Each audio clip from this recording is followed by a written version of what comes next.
Hello everyone, good evening. आज 16 फरवरी 2026 है और daily current affairs MCQ discussion में आप सभी का स्वागत है।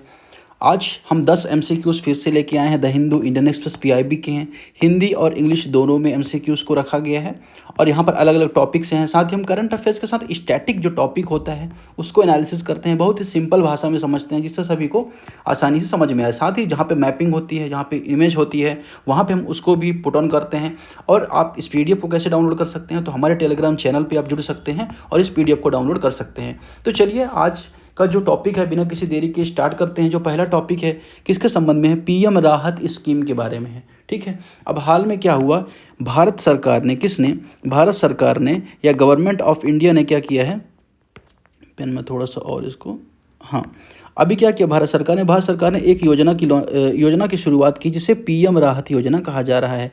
अब ये पीएम राहत योजना, इसे और क्या कहा जाता है? इसे जीवन रक्षक योजना भी कहा जाता है, मतलब लाइफ सेविंग स्कीम भी इसे कहा जाता है। अब ये किस पर्पज में है? तो जो भी रोड एक्सीडेंट होते हैं, मतलब क्या, जब रोड में एक्सीडेंट होता है तो आप लोग देखते होंगे कि लोग या तो वीडियो बना रहे होते हैं या तो देख के निकल जाते हैं, लेकिन कोई उनकी मदद करने के लिए आगे नहीं आता है। उसमें रीज़न यह भी रहता है कि लगता है पुलिस के चक्कर में फंस जाएंगे, अस्पताल के चक्कर में फंस जाएंगे, तो ये सारी समस्या होती है। तो सरकार ने इस योजना को इंट्रोड्यूस किया है और सरकार ने जब इस योजना को इंट्रोड्यूस किया उसका पर्पज ये है कि इमरजेंसी उनको क्विक क्या मिले, इंतजाम मिले और आसानी से उनकी दवा हो सके, उपचार हो सके। और अगर उनकी मृत्यु हो जाती है या कुछ भी ऐसी दुर्घटना हो जाती है तो उन्हें कुछ कहते हैं ना कि कुछ कंपनसेशन मिल सके, कुछ मुआवजा भी मिल सके। तो ये पर्पज़ था इस स्कीम का। ठीक है ना। अब अगर आप बात करें तो इस स्कीम से जो डायल 112 है उसको भी इंटीग्रेट किया जाएगा जो पीड़ितों तक तुरंत पहुँचे। साथ ही ऐसे व्यक्ति जो एक्सीडेंट वाले जिनका होता है उनकी मदद करते हैं उन्हें गुड समैरिटन कहा जाता है, समैरिटन्स कहा जाता है, अच्छे नागरिक उनको कहा जाता है। उनको किसी भी तरह की नुकसान नहीं होना चाहिए या उनको किसी तरह से परेशान नहीं किया जाना चाहिए। तो इस पर्पज को ध्यान में रखते हुए सरकार ने इस स्कीम को लॉन्च किया है। ठीक, तो ये आपके लिए जानना इंपॉर्टेंट हो जाता है। अब चलिए ऑप्शन देख लेते हैं यहाँ पर कि every eligible road accident victim entitle cash treatment up to 1.5 lakh. तो हर एक जो दुर्घटना पीड़ित व्यक्ति उसे 1.5 लाख रुपए मिलेंगे, यह स्टेटमेंट यहाँ पे बोला जा रहा है। ठीक है। दूसरा अगर हम बात करें स्टेटमेंट क्या कह रहा है, दूसरा कि the reimbursement to hospital is made through the motor vehicle accident fund. Motor vehicle जो फंड बनाया गया था, कोर्स बनाया गया था, उसके अंतर्गत ऐसे व्यक्तियों को क्या किया जाएगा, जो ऐसे अस्पतालों को पैसा दिया जाएगा जो ऐसे लोगों का इलाज करेंगे, आपातकालीन जो दुर्घटना होती है, एक्सीडेंट होते हैं उनका। तो ये जो दोनों स्टेटमेंट हैं ये एकदम करेक्ट है। तीसरा स्टेटमेंट है the scheme is implemented solely by the private insurance company. मतलब जो ये स्कीम है कंप्लीटली जो कहते हैं ना कि जो बीमा कंपनी है उनके द्वारा इसको बियर किया जाएगा। तो ऐसा नहीं है, कंप्लीटली यहाँ पर बीमा कंपनी द्वारा बियर नहीं किया जाएगा। ठीक है ना, इसमें और भी स्टेक होल्डर शामिल होंगे। तो चलिए 1 और 2 जो है यहाँ पे इसका करेक्ट आंसर होगा। आगे बढ़ते हैं, नेक्स्ट जो टॉपिक उसकी तरफ बढ़ते हैं। अगला टॉपिक किसके बारे में है? स्टार्टअप फंड ऑफ फंड्स के बारे में है। मतलब क्या, स्टार्टअप, तो स्टार्टअप इंडिया आपने नाम सुना होगा, अगर आपने नहीं सुना है तो मैं उसके बारे में थोड़ा बता देता हूँ। जैसे आपने देखा कि किसी व्यक्ति को व्यापार करना है तो भारत में बहुत सारी समस्याएं होती है, बहुत सारी लाइसेंस है, पैसा है, हर एक चीज़ की आवश्यकता होती है। तो सरकार ने जाना कि इन समस्याओं को तो दूर करना पड़ेगा, अदरवाइज जो हमारा भारत है वो कभी भी सोने की चिड़िया नहीं हो पाएगा, ना ही हम कभी उसमें डेवलपमेंट अच्छी, ना ही इसमें इनोवेटर्स ला पाएंगे। सरकार ने 16 जनवरी, ये डेट आप याद रखिएगा, एमपीपीएससी में इसकी डेट ही पूछी गई थी। तो कभी कभी स्टेट पीसीएस में डेट पूछी जाती है, इसलिए मैं डेट भी लिख देता हूँ। 16 जनवरी 2016 को डिपार्टमेंट ऑफ प्रमोशन इंडस्ट्रियल जो ट्रेड होता है, डीपीआईआईटी होता है, उसके अंतर्गत या उस नोडल विभाग के अंतर्गत वाणिज्य उद्योग मंत्रालय के अंतर्गत स्टार्टअप इंडिया की स्कीम शुरू की गई। इसका पर्पज ये था कि भारत में जो उद्यमिता कल्चर है या उद्यमिता संस्कृति है, इंटरप्रेन्योरशिप जो कल्चर है उसको बढ़ाया जाए, साथ ही EODB, ease of doing business को बढ़ावा जाए, स्टार्टअप इनोवेशन यहाँ पे बढ़ाया जाए। अब स्टार्टअप में किसको डिफाइन किया जाता है, कौन स्टार्टअप है? तो ऐसी कोई कंपनी, मतलब कोई कंपनी है या कोई लिमिटेड लायबिलिटी पार्टनरशिप है जिसकी स्थापना 10 वर्ष हो चुका है ना, और उनका जो टर्नओवर है 100 करोड़ से कम है, ऐसे लोगों को स्टार्टअप तय किया जाता है। अब उनको क्या सरकार ने बेनिफिट देने का वादा किया था? सरकार ने कहा कि हम 3 साल तक आपको इनकम जो टैक्स होता है उसमें छूट देंगे, जो एंजल टैक्स होता है इन्वेस्टमेंट रिलेटेड उसमें छूट देंगे। तो सरकार ने इस तरह के वादे किए थे स्टार्टअप्स को लेकर।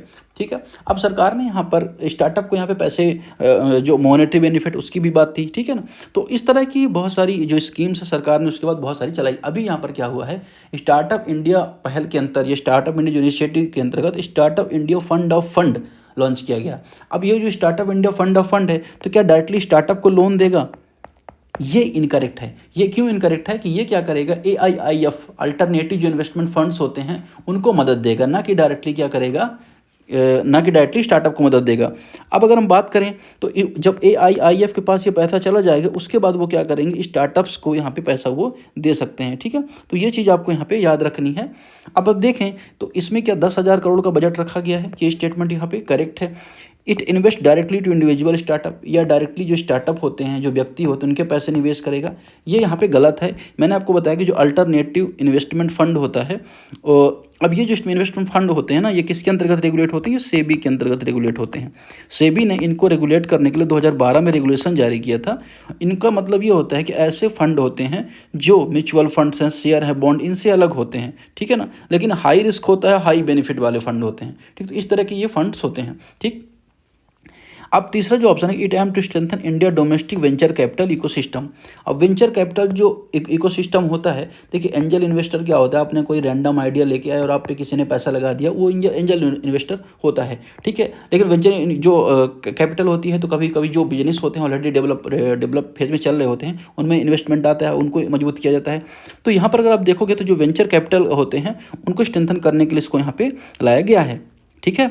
तो पहला और तीसरा तो ऑप्शन करेक्ट हो जाएगा, लेकिन दूसरा ऑप्शन यहाँ पे इनकरेक्ट हो जाएगा। अब एक चीज़ और आप यहाँ पे याद रखिए, जो AIF होते हैं अल्टरनेटिव इन्वेस्टमेंट जो फंड्स होते हैं, उनकी क्या खासियत होती है, उनकी 3 कैटेगरी होती है। जो पहली कैटेगरी होती है उसमें वेंचर कैपिटल फंड आता है, उसमें स्टार्टअप आते हैं, उसमें SMEs आते हैं। फिर कैटेगरी 2 में कौन आता है, तो प्राइवेट इक्विटीज़ आती है। और कैटेगरी जो 3 होती है उसमें शॉर्ट टर्म रिटर्न्स वाले हेज फंड्स वगैरह आते हैं, ठीक। तो यहाँ पे सही आंसर 1 और 3 हुआ। स्टार्टअप इंडिया के बारे में हमने जाना, उसकी डेट कब शुरुआत की, क्या कौन मॉनिटर करता है, क्या पर्पज था, मेंस में भी क्वेश्चन है तो आप आसानी से लिख सकते हैं। और अभी सरकार क्या कर रही है स्टार्टअप इंडिया को लेकर, तो यहाँ पे startup India fund of fund की शुरुआत यहाँ पे सरकार ने की है। तो ये सारी बातें आपने यहाँ पे देखी। अगले स्कीम की तरफ बढ़ेंगे। अगला स्कीम किसके बारे में है, अर्बन चैलेंज फंड के बारे में है।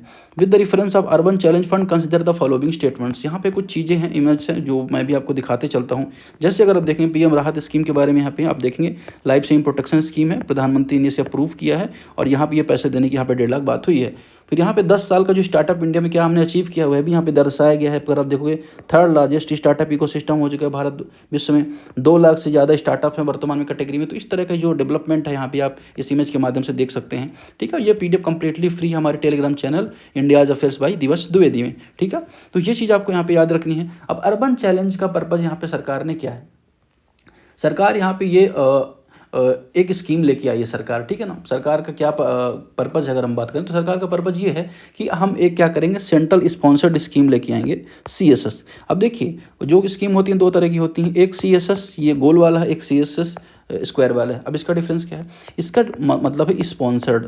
स्पॉन्सर्ड का मतलब क्या होता है कि यहाँ पे केंद्र सरकार और राज्य सरकार दोनों पैसा लगाते हैं इस स्कीम में, और सेंटर इस का मतलब क्या है, सेक्टर, मतलब इसमें सिर्फ राज्य सरकार पैसा लगाते हैं। तो ये जो स्कीम है अर्बन चैलेंज ऑफ फंड, क्योंकि अर्बन जो इसको महुआ के अंतर्गत ministry of housing and urban जो अफेयर्स होते हैं उसके अंतर्गत इसको लॉन्च किया गया है।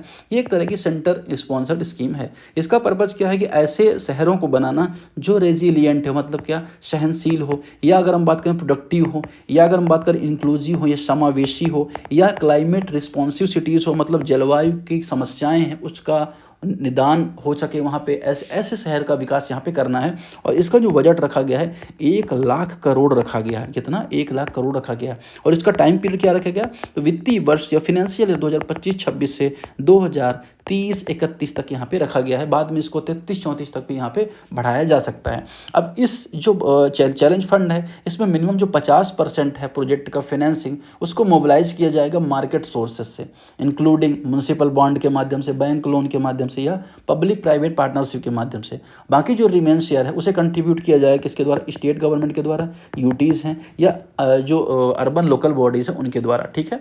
तो ये चीज़ आपको यहाँ पे इस योजना के बारे में याद रखना है। कौन सी योजना के बारे में हमने देखा यहाँ पर, अर्बन चैलेंज फंड, इसके बारे में हमने यहाँ पर देखा। अब यहाँ पर जो 5,000 करोड़ रुपए का यहाँ पे जो फंड बनाया गया है वो Tier 2 और Tier 3 सिटीज़ के लिए बनाया गया है, ठीक है। बाद में इनकी जो संख्या है लगभग देखो 4,233 है। अब इस फंड के माध्यम से 10 लाख से आबादी वाले शहर जो हैं देखा जाएगा कि क्या सच है, सभी राज्य और जो संग्रह यूटीज़ हैं उनको यहाँ पे शामिल नहीं किया गया है, ठीक है ना। तो मतलब अगर आप देखोगे तो Tier 2 Tier 3 जो सिटीज़ हैं उन पर यहाँ पे टारगेट यहाँ पे किया जा रहा है। इस आइए ऑप्शन देख लेते हैं यहाँ पर कि it is a centrally sponsored scheme, ministry of housing and urban affairs. यहाँ पे कुछ भी दे देता, वो किसी मंत्रालय का दे देता। तो यहाँ पे आपको क्या याद रखना है, ये जो पहला ऑप्शन यहाँ पे करेक्ट है, क्योंकि मंत्रालय है। मंत्रालय कौन सा करेक्ट मैंने डाल रखा है, महुआ, और केंद्र प्रायोजित है, ये भी आप याद रखना। तो दो फैक्ट इसमें है, प्रायोजित मतलब स्पॉन्सर्ड स्कीम है, और आवासीय मतलब कि हाउसिंग अर्बन अफेयर्स मिनिस्ट्री है इसमें। एटलीस्ट 50% जो प्रोजेक्ट है फाइनेंसिंग की जाएगी मार्केट सोर्सेस से। अब मार्केट सोर्स मतलब क्या होता है, मैंने आपको बताया कि मार्केट सोर्स मतलब कि जो बाजार से पैसा जुटाना, वो मार्केट सोर्स होता है। जब गवर्नमेंट देती है वो गवर्नमेंट सोर्स होता है। तो बॉन्ड है, म्यूनसिपल बॉन्ड है, लोन है, तो ये सब मार्केट सोर्स होते हैं, ठीक है। ये sir it is operational only for the 5 year without any extension. तो मैंने आपको बताया कि 2031 तक तो इसे बोला गया है, लेकिन बाद में इसको 33-34 तक भी एक्सटेंड किया जा सकता है। 1-2 यहाँ पे करेक्ट हो जाएगा, जो तीसरा ऑप्शन यहाँ पे इनकरेक्ट हो जाएगा। अगले जो टॉपिक उसकी तरफ बढ़ेंगे, अगला टॉपिक इसके बारे में अगर देखेंगे यहाँ पर, अगला टॉपिक है चीर फिजेंट के बारे में। यहाँ पे लेटेस्ट न्यूज़ है। अब फोटो भी देख लीजिए, शायद मैंने डाल रखी हो, नहीं डाल रखी होगी तो बहुत बहुत माफ़ी उसके लिए, ठीक है। तो चलिए, अब जो चीर फिजेंट है वो न्यूज़ में क्यों था, ये देख लेते हैं। चीर फिजेंट अभी इसे ऑब्जर्व किया गया that hunting and habitat degrade हो रहा है इसका, और ये जो इसका हैबिटेट डिग्रेड हो रहा है, इसकी वजह से इसको समस्या यहाँ पे देखने को मिल रही है, किसको, चीर फिजेंट को। अब अगर हम बात करें इसके बारे में कि ये पाया कहाँ जाता है, कहाँ पे देखा जाता है, तो अगर आप देखोगे ना तो 1200 से लेकर 3300 मीटर ऊंचाई पर यह देखा जाता है, ऐसी झाड़ियों पर देखा जाता है। तो इसका वितरण देखा जाता है खासतौर पे आपको जो वेस्टर्न हिमालयाज़ होते हैं, पश्चिमी जो हिमालय है, इसके अलावा जो उत्तरी पाकिस्तान है, कश्मीर वाले रीजन में आपको देखा जाएगा, हिमाचल प्रदेश वाले रीजन में देखा जाएगा, उत्तराखंड वाले रीजन में, नेपाल वाले रीजन में भी इसको देखा जाएगा, ठीक है। और ये क्या करता है, माइग्रेट भी करता है। IUCN में अगर हम बात करें कि क्या इसका स्टेटस है, वो भी जानना जरूरी हो जाता है। तो IUCN में चीज फिजेंट है, उसका स्टेटस है वल्नरेबल, और साइट्स का जो अपेंडिक्स है, अपेंडिक्स 1 में आता है, और वाइल्ड लाइफ प्रोटेक्शन एक्ट का शेड्यूल 1 में आता है। वाइल्ड लाइफ प्रोटेक्शन का शेड्यूल 1, साइट्स के अपेंडिक्स 1 और वल्नरेबल IUCN की लिस्ट में आता है। IUCN के बारे में आपको पता ही है, 1948 में स्टैब्लिश किया गया था। इसका हेडक्वार्टर आपको ग्लैंड या स्विट्जरलैंड में देखने को मिलेगा, जो 9 कैटेगरी देता है जीव जंतुओं को, उसमें से ये वल्नरेबल कैटेगरी में आता है, ठीक है। सारे स्टेटमेंट यहाँ पे दिए गए हैं, इसमें से आपको यहाँ पे करेक्ट करना है। मैं पढ़ देता हूँ, आंसर आपको यहाँ पे पिक करना है। It is listed in vulnerable, vulnerable list किया गया IUCN में। इसको इंक्लूड किया गया है शेड्यूल 1 में वाइल्ड लाइफ प्रोटेक्शन एक्ट के अंतर्गत। यह केवल नेपाल में पाया जाता है। अब इनमें क्या सही होगा, आपको यहाँ पे करेक्ट आंसर करना है, ठीक है। तो चलिए, इसको आप कमेंट करेंगे, ABCD जो भी आपका सही आंसर हो कमेंट करेंगे, जो भी कमेंट करेगा उससे मैं हार्ट दे दूंगा, ठीक है। तो चलिए क्वेश्चन नंबर 5 यहाँ पे देखते हैं। क्वेश्चन नंबर 5 किसके बारे में, with the reference of army ant species के बारे में। आर्मी आंट स्पीसीज के बारे में क्या स्टेटमेंट है और क्यों न्यूज में था। तो रिसेंटली जो कर्नाटका और उड़ीसा वाले रीजन में 2 नई जो आर्मी आंट मतलब कि चींटियों की प्रजातियों को खोजा गया है। अब उनका नाम क्या है, नाम चलिए मैं बता देता हूँ, बहुत इंपॉर्टेंट नहीं है। एनकिटस, रुकिए क्या नाम है इनका, एक सेकंड में एक बार चेक कर लेता हूँ। एनकिटस चित्रोनेसिस और एनकिटस लैंकमेलेनेसिस, ये आएगा नहीं, इतना इंपॉर्टेंट नहीं है, लेकिन हाँ चींटी की प्रजाति है। एंटियस, एंटियस इनका नाम है, तो एंटियस से चींटी है। ये आप यहाँ पे आंट, आंट से चींटी होता है ना, तो ANT, तो ये जो नाम है चींटी के संबंध में है।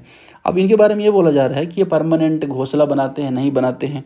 पहले स्टेटमेंट है they do not build permanent nest, permanent ये नेस्ट नहीं बनाते, ठीक है, पहली बात। दूसरा, they rely on heavily on फॉर्मनेसिस नेविगेशन कम्युनिकेशन, ये क्या करते हैं, नेविगेशन के लिए फेरोमेन पर डिपेंडेंट्स होते हैं, ठीक है। तीसरा, they are mostly herbivorous insect, ये मुख्यतः शाकाहारी कीट हैं। ये स्टेटमेंट यहाँ पे इनकरेक्ट हो जाएगी, शाकाहारी नहीं मांसाहारी कीट है, और पहला जो दूसरा ऑप्शन यहाँ पे करेक्ट हो जाएगा।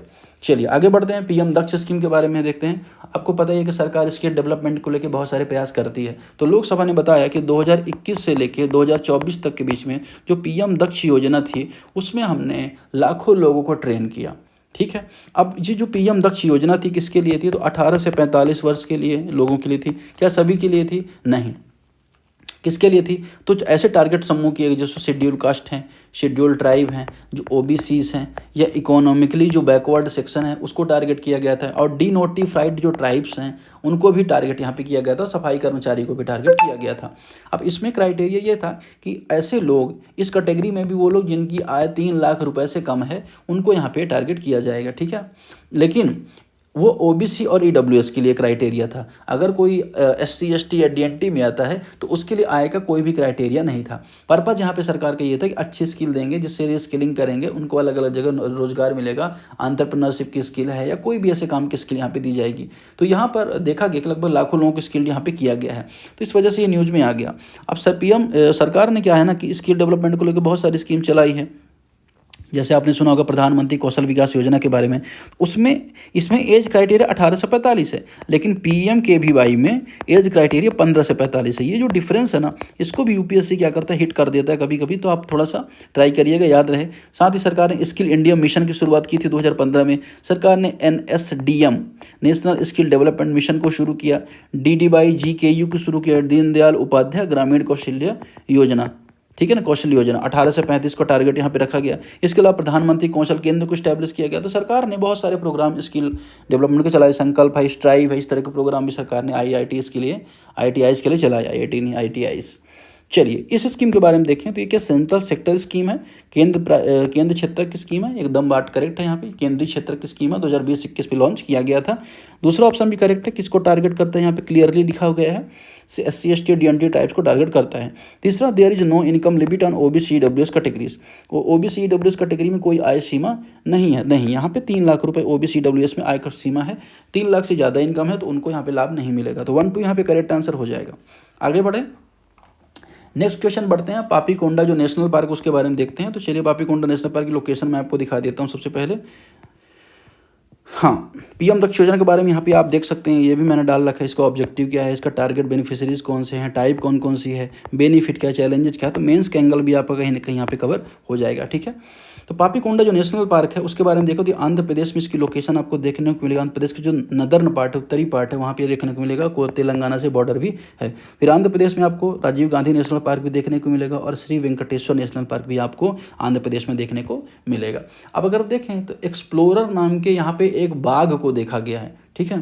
फिर मतलब क्या देखा नहीं गया, बेसिकली इसको आई थिंक लाया गया है। तो क्या न्यूज में थी कि जो एडल्ट मेल डॉग है, जिस टाइगर है सॉरी, जिसे एक्सप्लोरर कहा जाता है, उसको री इंट्रोड्यूस किया गया पापीकोंडा में। तो री इंट्रोड्यूस मतलब पहले से भी रह रहा था, फिर से इसको लाया गया। जो पापीकोंडा नेशनल पार्क है कि क्या गोदावरी के किनारे स्थित है, ये आपको पता होना चाहिए। तो गोदावरी रिवर, जिसको अगर हम देखें यहाँ पे महाराष्ट्र निकलती है, त्र्यंबकेश्वर से इस रीजन में जाती है, तो कहीं ना कहीं आप थोड़ा सा अंदाजा लगाओगे, हो सकता है ये करेक्ट हो। गोदावरी रिवर आई थिंक इसको 1465 लंबाई है, 1465 आई थिंक यही इसकी लंबाई है, त्र्यंबकेश्वर से निकलती है और अरब सागर की खाड़ी में जाके मिल जाती है गोदावरी रिवर। तो गोदावरी किनारे है, ये बात करेक्ट है। इसे इम्पोर्टेंट बर्ड बायोडाइवर्सिटी एरिया के रूप में मान्यता प्राप्त है। It is recognize as a important bird and biodiversity area, ये भी बात यहाँ पे करेक्ट है। तीसरा, it is located in Telangana, यह तेलंगाना में स्थित है। तो देखिए अब इन तीनों में से कौन सा ऑप्शन यहाँ पे करेक्ट है, ये आपको यहाँ पे बताना है। तो मैंने आपको बताया कि पापीकोंडा कहाँ पे है, तो पापीकोंडा आंध्र प्रदेश में है, ना कि तेलंगाना में, ठीक है। तो ये जो ऑप्शन है आपका, जो दूसरा ऑप्शन है यहाँ पे इनकरेक्ट हो जाएगा, और गोदावरी में नदी वाला ऑप्शन भी यहाँ पे करेक्ट हो जाएगा, ठीक है। अब यहाँ पे देवरा कोंडा वगैरह माउंटेन देखी जाती हैं, विराला कोंडा, ठीक है, विजय देवरकोंडा नहीं है, सिर्फ ये देवरा कोंडा माउंटेन है यहाँ पे, ठीक है। तो 1 और 2 यहाँ पे करेक्ट आंसर हो जाएगा, थर्ड ऑप्शन यहाँ पे इनकरेक्ट हो जाएगा। क्वेश्चन नंबर 8 देखेंगे व्हाइट ट्रम्प्ड वल्चर्स के बारे में। वल्चर्स भारत में कई बार पूछे गए हैं, तो वल्चर इन इंडिया के बारे में यहाँ पे देख लेते हैं। तो आपको 9 कैटेगरी के वल्चर देखने को मिलेंगे, आप यहाँ पे याद रखिएगा, इंडियन वल्चर, सिलेंडर जो विल्ड वल्चर है, और व्हाइट रम्ड जो वल्चर है, और साथ ही रेड हेडेड। तो जो कलर वाले वल्चर हैं यहाँ पे क्रिटिकली इंडेंजर्ड देखने को मिलेंगे। बाकी आपको जो बियर्ड वल्चर है, सिनेरियस वल्चर है, इसके अलावा जो हिमालयन वल्चर है ये आपको नियर थ्रेटन देखने को मिलेंगे। इजिप्शियन जो वल्चर है वो इंडेंजर्ड है, और ग्रिफन जो वल्चर है वो लीस्ट कंसर्न है। तो यहाँ पे जो वाइट जो वल्चर है उसको यहाँ पे देखा गया। अब क्या हुआ कि जो वन अधिकारियों ने देखा केरल का जो नीलाम्बूर वाला क्षेत्र है वहाँ पे अभी क्या किया, बचाया गया, और ऐसे वल्चर को बचाया गया जो वाइट रम्ड वल्चर है। तो हमने क्या यहाँ पे वाइट रम्ड वल्चर देखा, मैंने आपको बताया कलर देख लो, अगर कलर लिखा है किसी वल्चर में तो क्रिटिकली इंडेंजर्ड होने के चांस उसके ज़्यादा है। देखिए यहाँ पे क्रिटिकली इंडेंजर्ड है, तो इसको यहाँ पे देखा गया, जिस वजह से ये न्यूज़ में आ गया। हमने वल्चर की सारी कैटेगरी तो देख ही ली। वल्चर बहुत दूर तक यात्रा करते हैं, और जो कैनाइन डिस्टेम्पर जो वायरस है, कैनाइन डिस्टेम्पर, हाँ, जिसको जो इंजेक्शन लगता था गाय जानवरों को, उसके बाद जब वल्चर उन्हें खाते थे तो उस वजह से वल्चर की मौत होने लगी। बहुत सारे वल्चर विलुप्त हो गए या क्रिटिकल इंडेंजर्ड कैटेगरी में आ चुके हैं। आपको गिद्ध देखने को आजकल नहीं मिलेंगे। तो ऑप्शन यहाँ पे कह रहा है व्हाइट रम्ड वल्चर के बारे में, इट साइंटिफिक नेम जिप्स बेंगलेनेसिस, इसका साइंटिफिक नेम जिप्स बेंगलेनेसिस है। दूसरा डिक्लोफेनिक जो है, डिक्लोफेनिक की मैंने बात की ना, हाँ शायद डिक्लोफेनिक की बात की। डिक्लोफेनिक यूज़ किया जाता है लाइव स्टॉक को, जो दूध बढ़ाने के लिए एक दवा होती है उससे यूज़ किया जाता है, जिस वजह से क्या होता है कि जब जानवर मर जाते हैं तो जो वल्चर्स होते हैं जानवरों को क्या करते हैं, डिकम्पोज करते हैं, तो उनकी वजह से वल्चर्स की मौत होने लगी थी। तीसरा इससे नियर थ्रीटन कैटेगरी में, तो मैंने आपको बताया वाइट है, रेड है, ये सब रहे ना तो क्रिटिकल इंडेंजर्ड लगा देना, थोड़ा सा रिस्क ले लेना और क्रिटिकल इंडेंजर्ड लगा देना, तो 1-2 करेक्ट हो जाएगा आपका, तीसरा ऑप्शन इनकरेक्ट हो जाएगा। यूजुअली जनरली क्या करता है यूपीएससी की जो आईयूसीएन की स्टेटस है ना उसको गलत दिखाने का प्रयास ज़्यादा करता है, जिससे स्टूडेंट जो कंफ्यूज हो, लेकिन हमें क्या है ना कुछ ट्रिक लगा के याद रखनी है कुछ इंपॉर्टेंट जीव जंतुओं को। चलिए चिंचा किंगडम के बारे में न्यूज़ थी। चिंचा किंगडम जो न्यूज़ थी क्यों थी कि अभी रिसेंट में स्टडी हुई, उसमें देखा गया पेरू में, है ना, तो चिंचा किंगडम के बारे में हमने यहाँ पर न्यूज़ में आ गया। तो चिंचा किंगडम कहाँ संबंधित है, पेरू से संबंधित है। अब पेरू का जो किंगडम है क्या इतना इंपॉर्टेंट न्यूज़ में है, इतना इंपॉर्टेंट न्यूज़ में नहीं है, बस आपको पता होना चाहिए कि ठीक है पेरू के आसपास इंका इंका जो डायनेस्टी थी, पेरू की लोकेशन दिखा देता हूँ आपको। साउथ अफ्रीका में आपको, साउथ अमेरिका में आपको पेरू की लोकेशन दिखेगी। अब पेरू की कैपिटल कौन सी है, लीमा है, ठीक है। तो यहाँ पे पहले इंका डायनेस्टी हुआ करती थी, इंका डायनेस्टी के पहले चिंचा जो डायनेस्टी हुआ करती थी वो न्यूज़ में थी। अब उसे मैं एमसीक्यू यहाँ पे अटेम्प्ट नहीं करवाऊंगा, क्योंकि मैं इसे आपको सिर्फ पढ़ना है और इसके बारे में सही आंसर चेक कर लेना है, क्यों ज़्यादा डिटेलिंग इसका हमें नहीं जाना है। अगर इंडिया की डायनेस्टी कोई होती तो मैं डिटेलिंग में जाता, फॉरेन की डायनेस्टी इतना इंपॉर्टेंट नहीं है, खाली कहाँ की है वो हमने यहाँ पर देख लिया, मैप में हमने देख लिया, बस हमारे लिए इतना ही इंपॉर्टेंट है, ठीक है। आगे बढ़ते हैं, लास्ट क्वेश्चन देखते हैं। With the reference of semaglutide consider the following statements. अब ये सेमाग्लूटाइड क्यों न्यूज़ में था, कि अगर आप देखोगे तो हाल में जो हैदराबाद में नैटको फार्मा ने क्या देखा कि भारत में जो जेनेरिक सेमाग्लूटाइड इंजेक्शन है उसका जो निर्माण है या उसका बनना है ना, और उसको किसकी मंजूरी मिली, CDSCO की मंजूरी इसको मिल गई है सेमाग्लूटाइड के बारे में।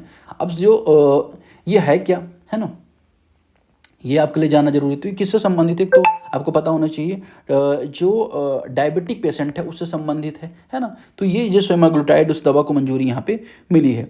अब it belong the class of GLP-1 receptors, GLP-1 जो एगोनिस्ट क्लास है उससे संबंधित है ये सेमाग्लूटाइड, है ना। अब इतना डिफिकल्ट यूपीएससी नहीं पूछेगा, लेकिन आपको ये पता होना चाहिए किससे संबंधित है, ठीक है। अब ये क्या होता है, कुछ लोग क्या करते हैं ना कि वजन घटाने के चक्कर में मोटापे से ग्रस्त होते हैं और ये दवाई ले लेते हैं, तो कुछ दवा ले लेते हैं जिस दवा से उनको डायबिटिक की भी समस्या देखने को मिल रही है, ठीक है। तो इन सब चीज़ों को ध्यान में रखते हुए ये दवा को मंजूरी मिली CDSCO के द्वारा, ठीक है। It help to reduce blood sugar by the increasing insulin production, जो इस इंसुलिन उत्पादन बढ़ाकर रक्त शर्करा को कम करने में सहायता देता है। तीसरा, it primarily use in antibiotic, इसे मुख्यतः एंटीबायोटिक के रूप में यूज़ किया जाता है। देखिए एंटीबायोटिक के रूप में इसे यूज नहीं किया जाता, ठीक है। GLP-1 ये क्या करता है, ये इंसुलिन उत्पादन को बढ़ा देता है, जो हमारा ब्लड का शर्करा है उसको कम करने में क्या करता है, मदद करता है। 1 और 2 यहाँ पे करेक्ट हो जाएगा, बाकी जो ऑप्शन है यहाँ पे इनकरेक्ट हो जाएंगे, ठीक है। तो अगर हम बात करें तो इसका सही आंसर क्या हो जाएगा, सही आंसर हो जाएगा 1 और 2 ओनली, ठीक। सेमाग्लूटाइड आपने देख लिया किसके संबंधित है। अब अगर हम बात करें डायबिटीज़ के बारे में, तो डायबिटीज़ आपको पता है, डायबिटीज एक क्रोनिकल ऑर्डर है, क्रोनिकल डिसऑर्डर, दीर्घकालिक एक समस्या है। शरीर में इंसुलिन पर्याप्त जब नहीं बन पाता या इंसुलिन का शरीर सही उपयोग नहीं कर पाता, इससे क्या होता है ब्लड लेवल में जो शुगर बढ़ जाता है और डायबिटीज़ हो जाती है। और डायबिटीज़ तो 2 टाइप की देखने को मिलती है, बेसिकली हादसा की 3 टाइप की है, लेकिन टाइप 1 डायबिटीज़ आपको देखने को मिलेगी जब बॉडी जो हमारी क्या करती है इंसुलिन को प्रोड्यूस नहीं कर पाती, मतलब ऑटो इम्यूनो डायबिटिक इसे बोला जाता है। वही टाइप 2 जो डायबिटिक होती है उसमें इंसुलिन रेजिस्टेंस कहा जाता है, ठीक है, जिसमें मोटापा और ये सब का खतरा होता है। तीसरी कैटेगरी आपको देखने को मिलेगी गेस्टेशनल जो डायबिटिक है, जो गर्भावस्था के दौरान आपको देखने को मिलती है।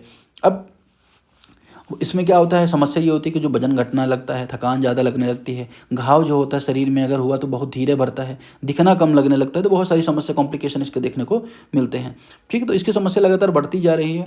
और यहाँ पर अगर देखें कोई दवा अगर बन रही है, सरकार ने भी बजट के दौरान क्या किया है कि ऐसी जो दवाएँ हैं कैंसर वाली दवाएँ पर अभी सरकार ने क्या किया, जो ड्यूटी लगती थी उसको बहुत कम कर दिया है। तो इस तरह से अभी जो ये दवा विकसित की गई है वो इंपॉर्टेंट हो जाती है। तो आज के डिस्कशन फिलहाल इतना ही, आपको PDF हमारे चैनल पर मिल जाएगा। Thank you very much. अगर आपको पसंद आया तो लाइक ज़रूर करें।